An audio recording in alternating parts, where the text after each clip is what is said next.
नमस्कार, मैं हूँ अंकिता और हमने स्टार्ट किया है पॉलिटी का पहला चैप्टर जिसका नाम है हिस्टोरिकल बैकग्राउंड। हमने इंट्रोडक्टरी पार्ट ऑलरेडी कर लिया है। आज हमारा जो टॉपिक होगा वो है रेगुलेटिंग एक्ट ऑफ 1773। तो आज हम जानेंगे कि इस रेगुलेटिंग एक्ट ऑफ 1773 में है क्या। ओके, तो अभी तक हमने देखा कि किस तरीके से ब्रिटिश ईस्ट इंडिया कंपनी जो है इंडिया में आती है, ट्रेड करती है। ट्रेडिंग करते करते किस तरह वो एक टेरिटोरियल पावर की तरह काम करने लग जाती है, टैक्स कलेक्ट करने लग जाती है, दीवानी राइट्स मिल जाते हैं उनको, और किस तरह ये कंपनी रूल स्टार्ट हो जाता है। और फिर इस कंपनी रूल स्टार्ट होता है 1773 से लेके 1858 सिपाही म्यूटनी तक। फिर सिपाही म्यूटनी हो जाता है, फिर इसके बाद क्राउन रूल स्टार्ट होगा 1858 से लेके 1947 तक, जब तक हमें आज़ादी नहीं मिलती। तो कंपनी रूल के टाइम पे ये पहला एक्ट आता है, रेगुलेटिंग एक्ट ऑफ 1773। तो इसमें होता क्या है कि ये रेगुलेटिंग एक्ट ऑफ 1773 क्यों इम्पॉर्टेंट है, चलिए जानते हैं। तो रेगुलेटिंग एक्ट ऑफ 1773 जो है ये पहला स्टेप होता है ब्रिटिश गवर्नमेंट का कि वो कंट्रोल करती है इस ईस्ट इंडिया कंपनी को। पहली बार ब्रिटेन में जो सरकार रहती है, ब्रिटेन की जो क्राउन है, तो ब्रिटिश गवर्नमेंट क्या करती है कि पहली बार रेगुलेटिंग एक्ट ऑफ 1773 लाती है, जिसकी वजह से ये पहला स्टेप होता है कि वो पहली बार ब्रिटिश ईस्ट इंडिया कंपनी को कंट्रोल और रेगुलेट करती है कि वो लोग क्या काम कर रहे हैं, इस पर ध्यान देती है। पहली बार वो उसका पॉलिटिकल और एडमिनिस्ट्रेटिव फंक्शंस को रिकग्नाइज़ करती है। मीन्स अभी तक ईस्ट इंडिया कंपनी को उन्होंने सिर्फ इस ट्रेडिंग के पर्पज़ के लिए मोनोपोली दी थी, राइट। उन्हें लग रहा था कि ईस्ट इंडिया कंपनी जो है सिर्फ ट्रेड कर रही है, लेकिन वो पहली बार रिकग्नाइज़ करते हैं कि ईस्ट इंडिया कंपनी सिर्फ ट्रेड नहीं कर रही है, बल्कि उसने कुछ पॉलिटिकल एडमिनिस्ट्रेटिव फंक्शंस भी करने स्टार्ट कर दिए हैं। फिर इसके बाद ये पहला स्टेप। तो चलिए जानते हैं कि रेगुलेटिंग एक्ट ऑफ 1773 के फीचर्स क्या होते हैं। कि रेगुलेटिंग एक्ट जो है ब्रिटिश गवर्नमेंट लाती है। इसमें होता क्या है कि पहले एक पोस्ट होती थी गवर्नर ऑफ बंगाल की। पहले एक गवर्नर ऑफ बंगाल होता था, governor of Madras, governor of Bombay, ये 3 प्रेसिडेंसीज हुआ करती थी ईस्ट इंडिया कंपनी की। पहले जब रेगुलेटिंग एक्ट ऑफ 1773 आता है तो सबसे पहले इसमें चेंजेस होते हैं। गवर्नर ऑफ बंगाल को गवर्नर जनरल ऑफ बंगाल कर दिया जाता है। तो पहले गवर्नर जनरल ऑफ बंगाल कौन बनते हैं? Warren Hastings. वारेन हास्टिंग्स को पहला गवर्नर जनरल ऑफ बंगाल बनाया जाता है।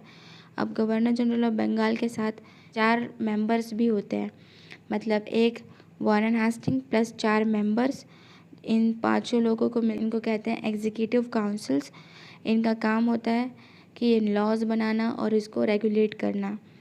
और गवर्नर जनरल ऑफ बंगाल के अंडर में अब बॉम्बे और मद्रास की प्रेसिडेंसी आ जाती है।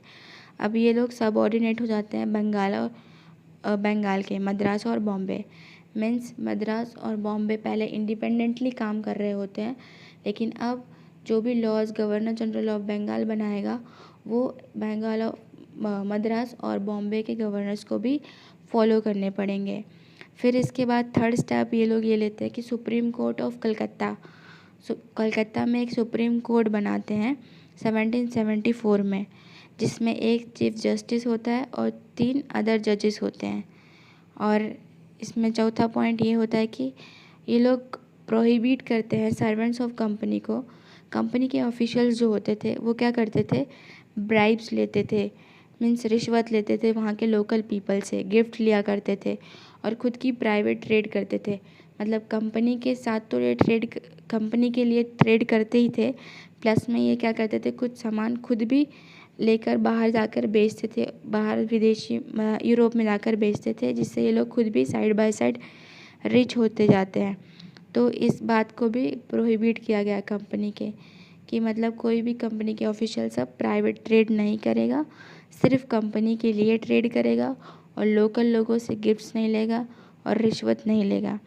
फिर इसके बाद एक और 5th पॉइंट इसमें ऐड करते हैं कि ये लोग क्या करते हैं, ब्रिटिश कंट्रोल को और थोड़ा मजबूत बनाने के लिए ब्रिटिश गवर्नमेंट क्या करती है कि एक कोर्ट ऑफ डायरेक्टर्स बनाती है।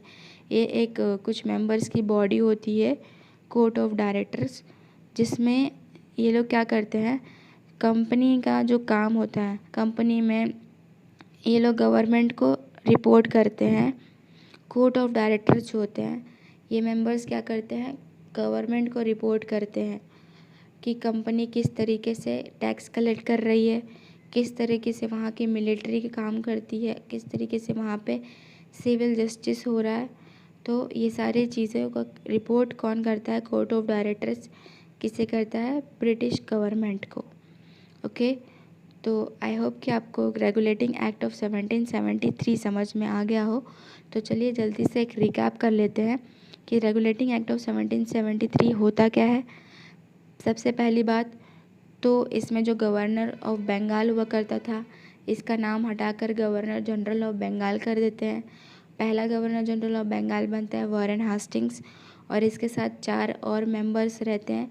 ये सारे लोग मिलकर एक एग्जीक्यूटिव काउंसिल बनाते हैं जो लॉज बनाते हैं और जिनको रेगुलेट करते हैं। और जो बॉम्बे और मद्रास की जो प्रेसिडेंसी हुआ करती थी, यहाँ के जो गवर्नर्स हुआ करते थे, अब ये लोग गवर्नर जनरल ऑफ बंगाल के अंडर काम करेंगे।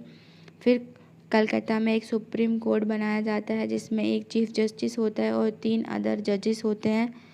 फिर इसके बाद चौथे पॉइंट पे कहते हैं कि जो गवर्नमेंट ऑफिशियल्स होते हैं, मतलब जो कंपनी ऑफिशियल्स होते हैं, ये लोगों को प्रोहिबिट किया जाता है कि ये लोग प्राइवेट ट्रेड नहीं करेंगे, ना ही रिश्वत लेंगे, ना ही गिफ्ट्स लेंगे लोकल पीपल से। और इस पूरे सिस्टम को और मजबूत बनाने के लिए ब्रिटिश गवर्नमेंट का जो कंट्रोल है, ये और थोड़ा मजबूत बनाने के लिए कोर्ट ऑफ डायरेक्टर्स एक बॉडी बनाई जाती है जिसमें इनका काम होता है कि कंपनी किस तरीके से काम कर रही है, किस तरीके से रेवेन्यू कलेक्ट कर रही है, सिविलियंस को किस तरह मैनेज कर रही है, मिलिट्री कैसे इसका काम कर रही है, इन सारी चीज़ों का रिपोर्ट को ये court of directors British government को देते हैं। तो ये पहला स्टेप होता है ब्रिटिश गवर्नमेंट का ब्रिटिश गवर्नमेंट का कंट्रोल करने के लिए ईस्ट इंडिया कंपनी को।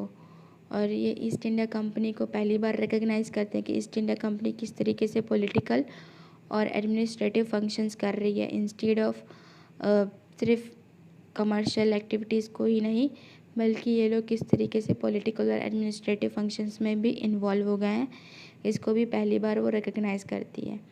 और ये एक सेंट्रल एडमिनिस्ट्रेशन का फाउंडेशन लाई करता है, ये regulating act of 1773। Okay, I hope आपको समझ में आ गया होगा। तो मिलते हैं नेक्स्ट वीडियो में। Till then, thank you.